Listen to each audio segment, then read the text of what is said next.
여러분 안녕하세요. 발칙한 뉴스 정혜림입니다. 처음에는 양국 간 신뢰회복 때문이라며 경제보복을 감행했던 일본이 얼마 안가 북한의 핑계로 안보 우려를 꺼내들더니 일본이 전략물자를 오히려 북한에 밀수출한 전력이 드러나자 또다시 말바꾸기를 하고 있습니다. 심지어 이제는 백색 국가에서 한국을 제외하겠다고 밝혔는데요. 이 정도면 경제 보복을 넘어서서 아예 경제 전쟁을 하려는 것 아니냐, 이런 이야기까지 나오고 있습니다. 하지만 이런 상황에서도 아직도 정신 못 차리고 일본 주장을 고스란히 가져와 전하며 우리 정부를 욕하기에 바쁜 조선일보와 자유한국당, 정말 그 멘탈이 놀라울 지경입니다. 오늘 발칙한 뉴스 이야기로 나눠봅니다.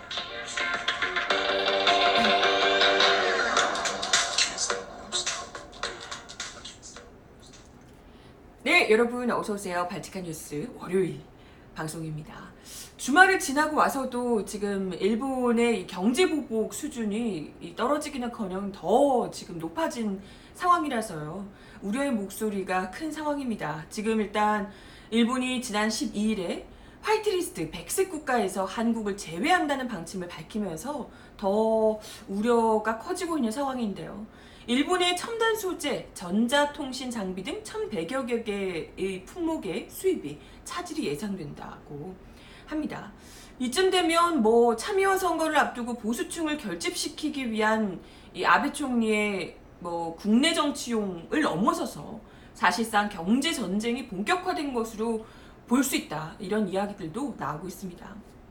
근데 중요한 건 이렇게 계속해서 지금 수위를 높여가고 있는 일본이 정작 한국 수출을 규제하면서 내세우고 있는 이 명분들 자체가 계속해서 어긋나고 있다는 겁니다. 이 논리에서 계속해서 삐그덕삐그덕 하면서 발목 잡히고 있다는 얘기입니다. 애시당초 처음에 얘기했던 건 여러분들이 기억하실 거예요. 강제징용 판결을 운운하면서 양국 간 신뢰훼손 때문에 우리가 이제 수출 규제를 하겠다, 이렇게 이야기를 했었죠. 근데 이 자체가 수출을 규제할 수 있는 이 제대로 된 사유가 안 된다, WTO에 맞지 않다, 이런 이제 비난이 쏟아지자 난데없이 안보 이유로 급선회를 합니다. 한국이 북한에다가 전략물자를 수출했다, 이런 말도 안 되는 모함을 했었는데, 근데 알고 보니까 한국보다도 일본이 오히려 지난 9년간 대북 제재 대상 품목을 여러 차례 북한에 수출해서 유엔으로부터 수차례 지적을 받은 것으로 드러났다고 합니다. 진짜 뭐야 이게 대체. 굉장히 재밌는 이 보고서가 있는데요. 유엔 대북제재위원회 전문가 패널은 지난 몇 년 동안 제재 대상이거나 군사용으로 전용할 수 있는 품목이 일본에서 북한으로 수출된 사례를 연례 보고서를 통해서 여러 차례 지적한 것으로 알려지고 있는데요. 이 중에 몇 가지만 살펴보면요.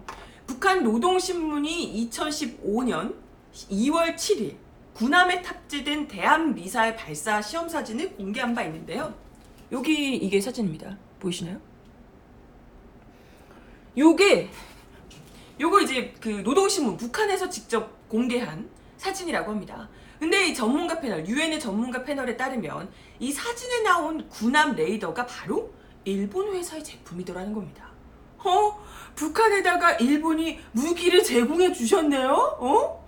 심지어 북한이 2017년 8, 9월에 일본 상공을 가로질러서 발사한 화성 12 중장거리 탄도미사일, 일본 상공을 가로질러서 나갔던 그 미사일을 발사대로 옮기는 데 사용했던 기중기 역시도 바로 일본에서 만든 것으로, 일본산이었던 것으로 확인됐다고 유엔 패널 보고서가 밝혔다고 합니다.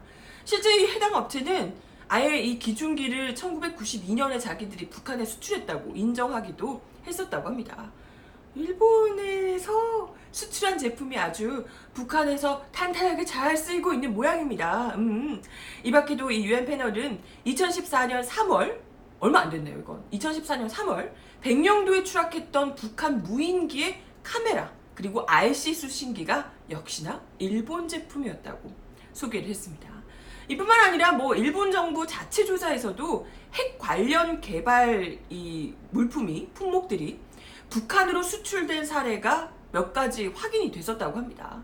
관련해서 민주사회를 위한 변호사 모임의 통상 전문가인 송규 변호사가 지난 13일에 공개한 일본 경제산업성의 2008년 8월 자료를 보면 일본 동경진공에서 생산한 유확산 펌프 그리고 유회전 펌프가 북한에 재수출이 돼서 북핵시설에 사용된 것으로 알려졌다고 합니다.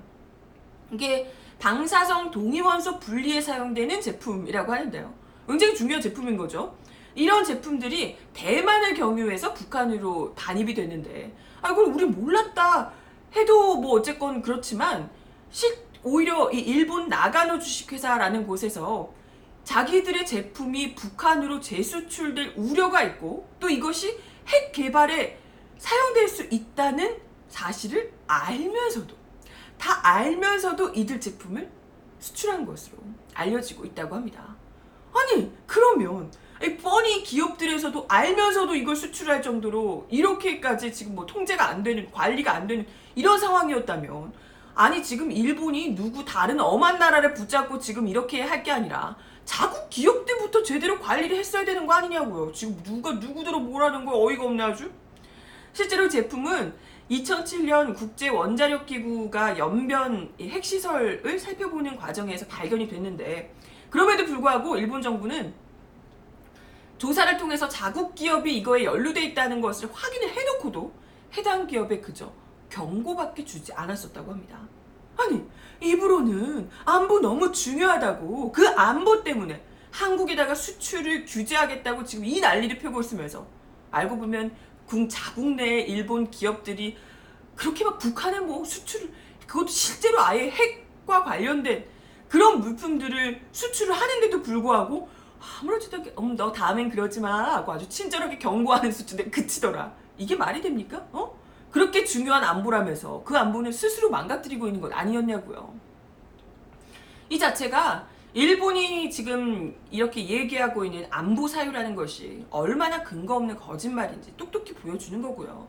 이는 모든 무역 규정을 일관되고 공평하고 합리적으로 운영하도록 규정한 세계무역기구 WTO 규범 위반입니다. 그리고 일본 기업들도 이와 관련해서는 장기적으로 좀 수용하기 어려울 것이다. 이런 지적이 나오고 있습니다.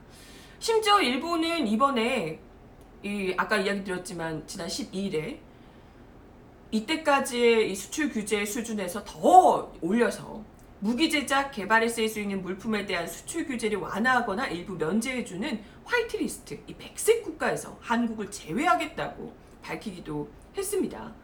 그래서 이제 뭐 한 1,100여 개의 품목 이런 것들에서 수출이 지금 좀 난항을 겪을 수 있다. 이런 기사들이 나오고 있는데 근데 이렇게 하면서 이 백색 국가에서 제외하겠다고 지금 발표를 하면서 그 근거로 또 트집을 잡고 있는 것에도 참 말도 안 되는 사실상 일본의 억지가 그대로 드러나고 있다. 이런 지적이 나오고 있습니다.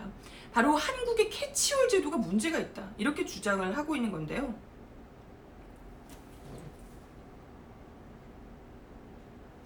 네, 이런 기사.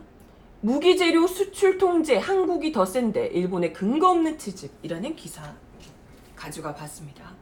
그러니까 이게 지금 일본이 지난 12일에 도쿄에서 열린 한일 실무급 협의에서 한국이 재래식 무기에 이 캐치홀을 운영하지 않고 있다라고 하면서 화이트리스트 배제 필요성을 주장했다는 겁니다. 캐치홀이라는 게 저도 이제 처음 봤는데 뭐냐면요.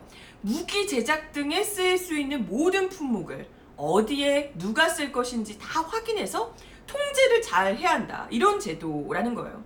그러니까 한국 제품들이 일본의 주장 그런 거예요. 한국 제품들이 이런 이제 뭐 무기 제작이나 이런 거에 쓸 수 있는 품목들을 제대로 통제를 못 하고 있다. 이렇게 이제 주장을 했다는 거예요.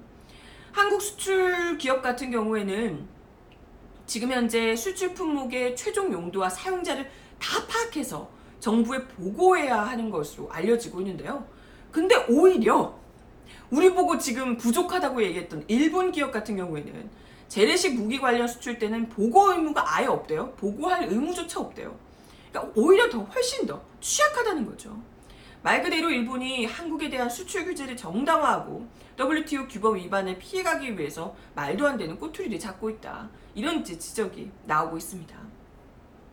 실제로 한국의 대외무역법과 전략물자 수출입 고시, 그리고 또 일본의 외환 및 외국 무역법, 수출 무역 관리령을 비교해 봤을 때 일본의 캐치홀 제도가 한국보다 훨씬 더 취약한 것으로 드러났다고 합니다.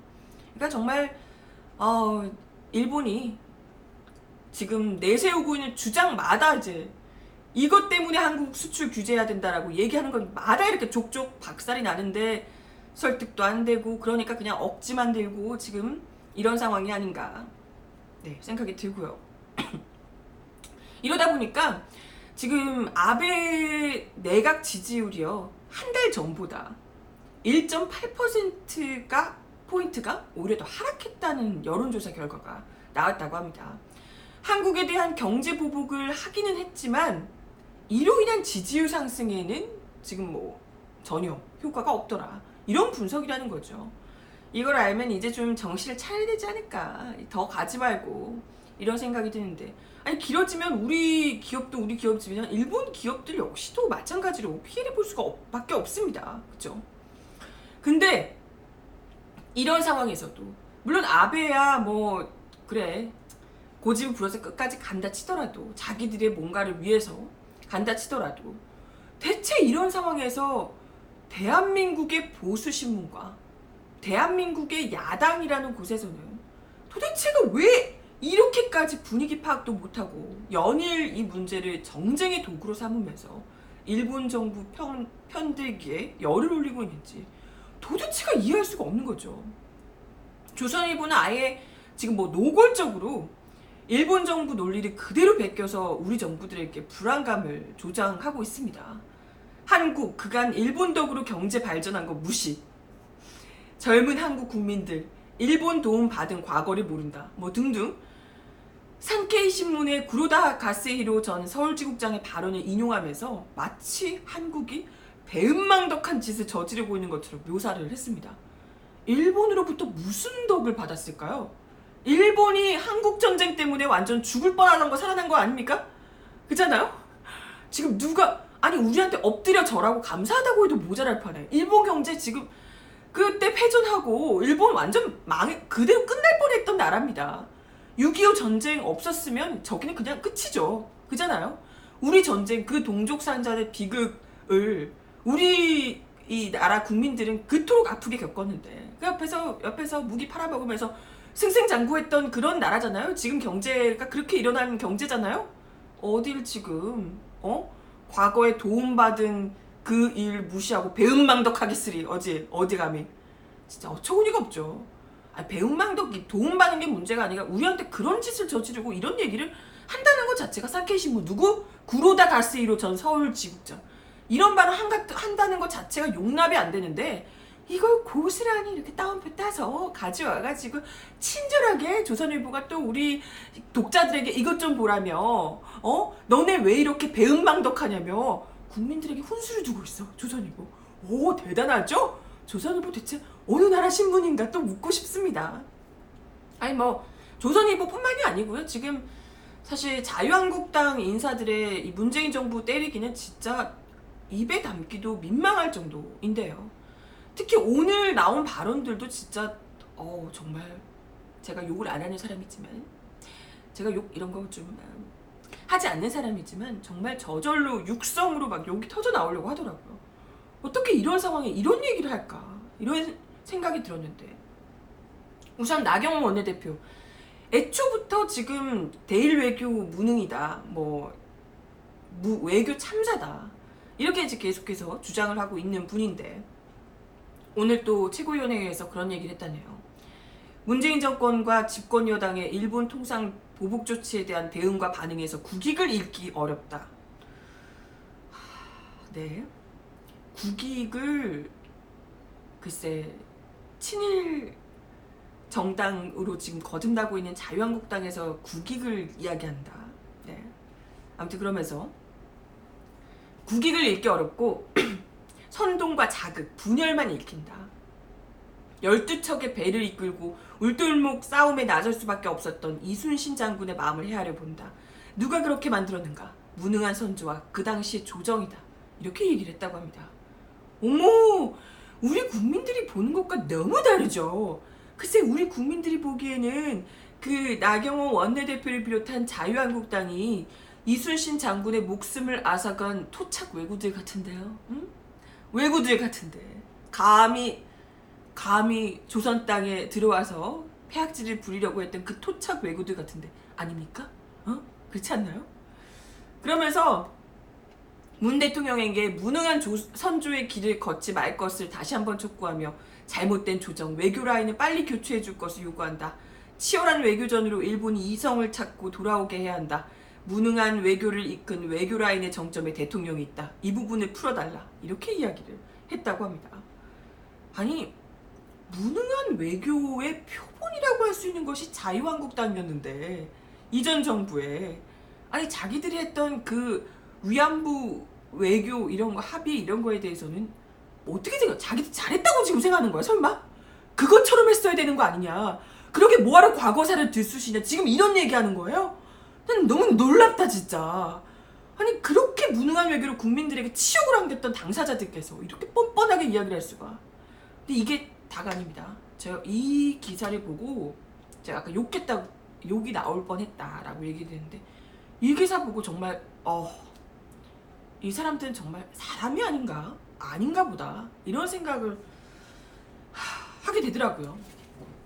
기사 아침에 보셨겠지만 이순신보다 세월호 한 척 갖고 이긴 문 대통령이 낫다더라 이런 댓글을 소개를 해주며 낄낄거리고 웃었다는 자유한국당 정미경 최고위원.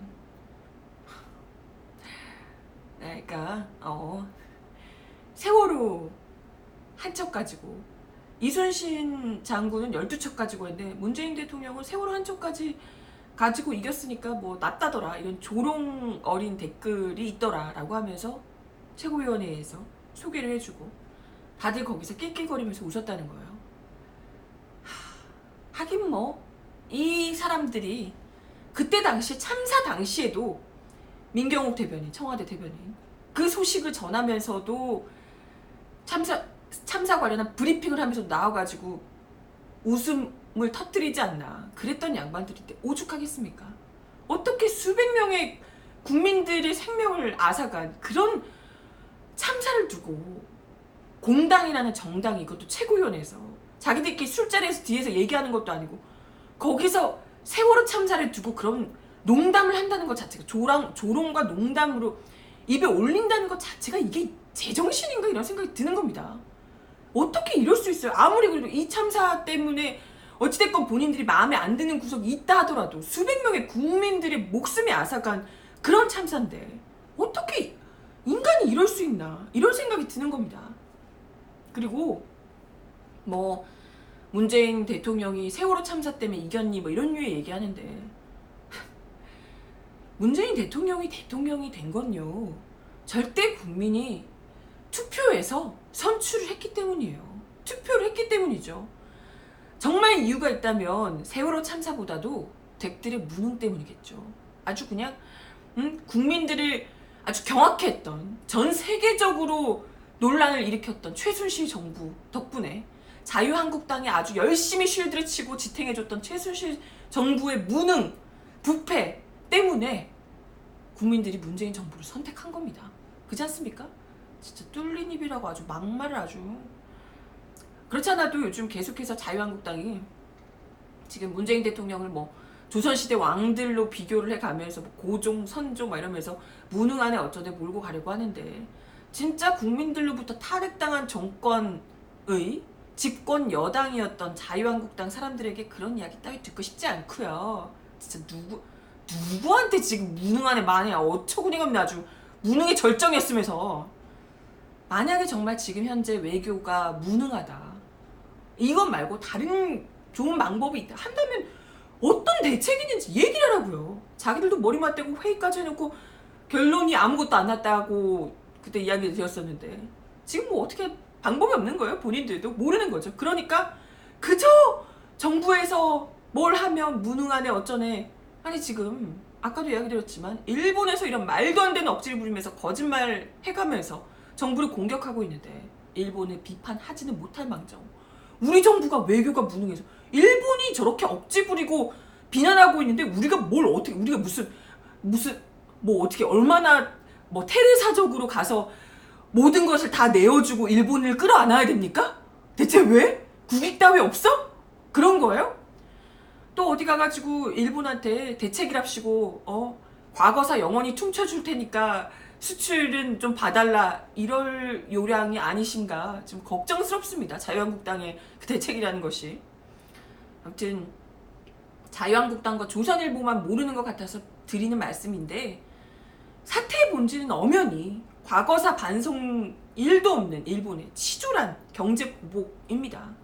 여기 우리가 뭘 잘못했어요? 뭘 잘못한 게 뭐가 있습니까 대체? 그런데도 불구하고 그 책임을 일본이 아니라 하나같이 우리 정부에 먼저 돌리고 있는 이들이 대체 어떤 속내를 가지고 있는지 우리가 이제는 제대로 볼 필요가 있다 이런 생각이 들고요. 지금 무엇보다도 한국의 우익들과 일본의 우익들이 정말 찰떡같이 한마음 한뜻으로 뭉치고 있다는 걸 정말 우리가 눈여겨봐야 될 대목이 아닌가 이런 생각이 듭니다. 지금 뭐 한국의 우익 세력들은 나라의 자존이 어찌 되든 말든 정적을 때려가면서 정치적 이익을 도모하려고 하고 있고요. 일본의 우익 세력들은 군국주의의 꿈을 실현하기 위해서 아주 이 국면을 어떻게든 활용해 보려고 애를 쓰고 있습니다. 뭐 이런 상황에서 국내 극우 그 사이트라고 하는 일간베스트에서는 아예 일본 제품 구매 운동을 역으로 벌이면서 진짜로 실제로 그렇대요. 그러면서 일본 돕기에 적극적으로 나서고 있다고 하더라고요. 정말 일본 극우와 한국 극우가 동시에 정말 한마음 한뜻으로 무엇을 원하고 있는지 무엇을 원하기에 이렇게 억지를 부리고 있는지 눈에 진짜 뻔히 보이는 것 같죠. 그런 가운데 오늘 황교안 대표가 그동안 그 대통령과 5당 회동은 들러리 서는 것 같아서 싫다고 이야기를 했던 것을 번복하고 기존의 입장을 바꿔서 어떤 회담이라도 수용하겠다 입장을 밝혔다고 합니다.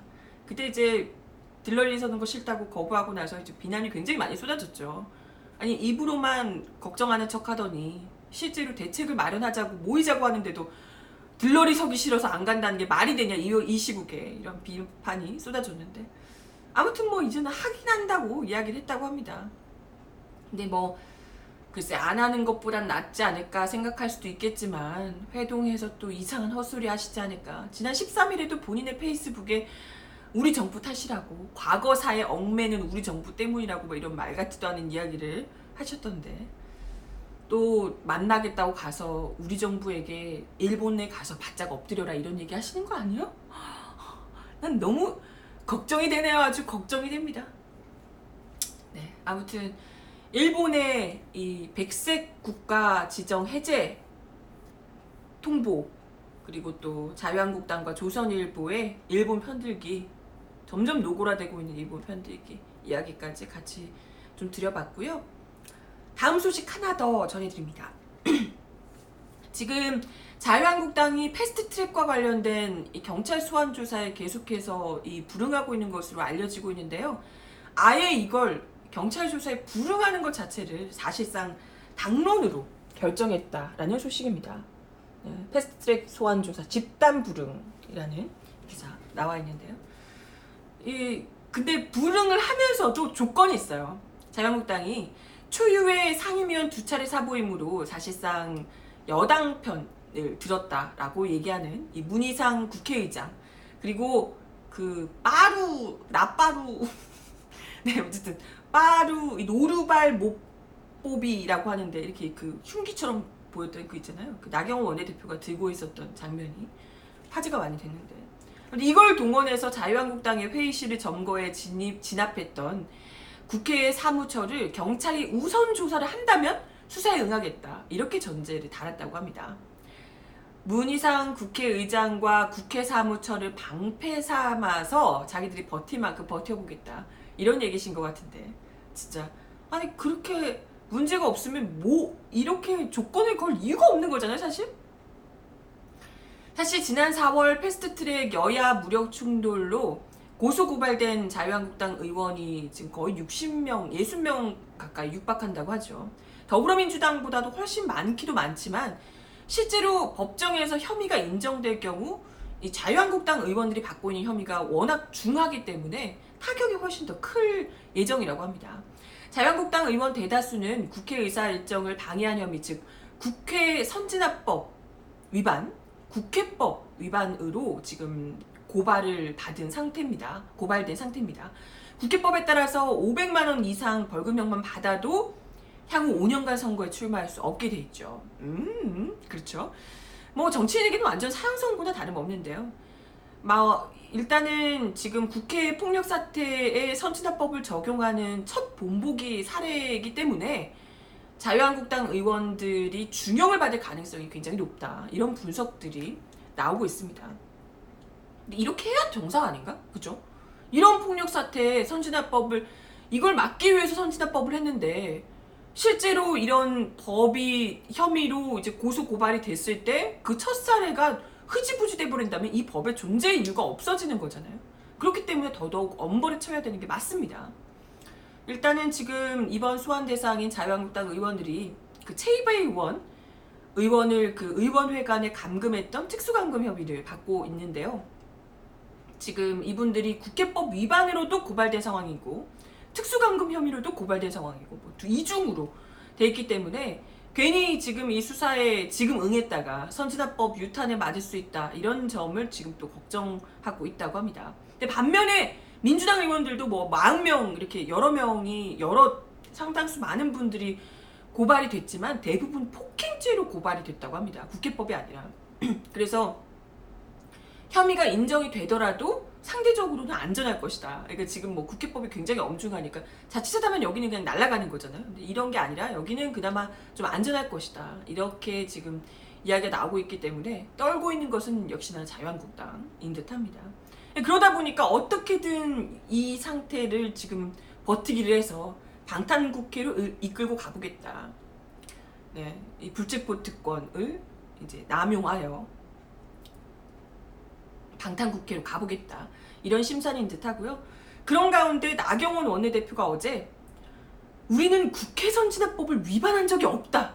이렇게 거듭 주장을 하고 나섰다고 합니다. 어머!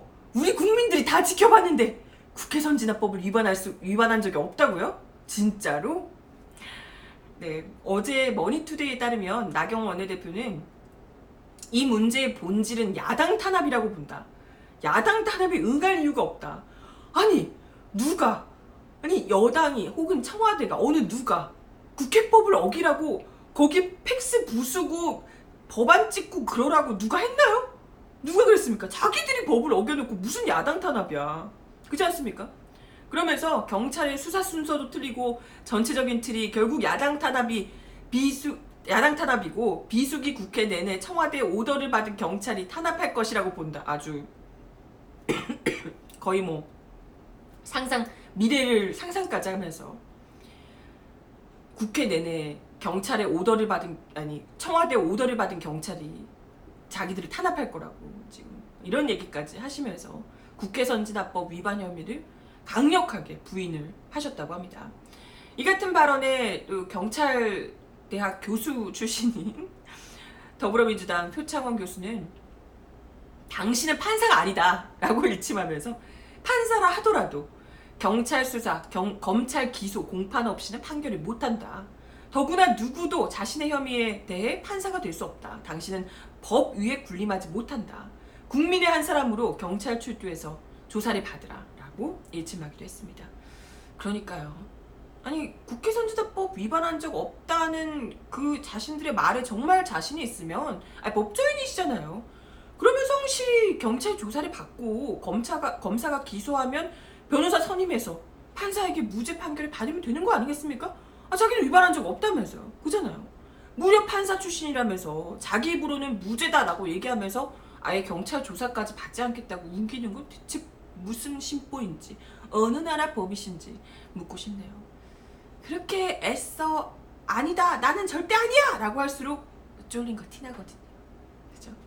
얼른 수사해서요 빨리빨리 그 국회 선진화법 위반 의원들 나치가 빨리빨리 떨어졌으면 한시라도 빨리 떨어졌으면 하는 바람입니다. 네, 오늘 발칙한 뉴스 제가 준비한 내용은 여기까지고요. 오늘도 함께해 주셔서 감사드리며 발칙한 뉴스 내일 1시 30분에 다시 오겠습니다. 그럼 여러분 내일 다시 만나요. 안녕.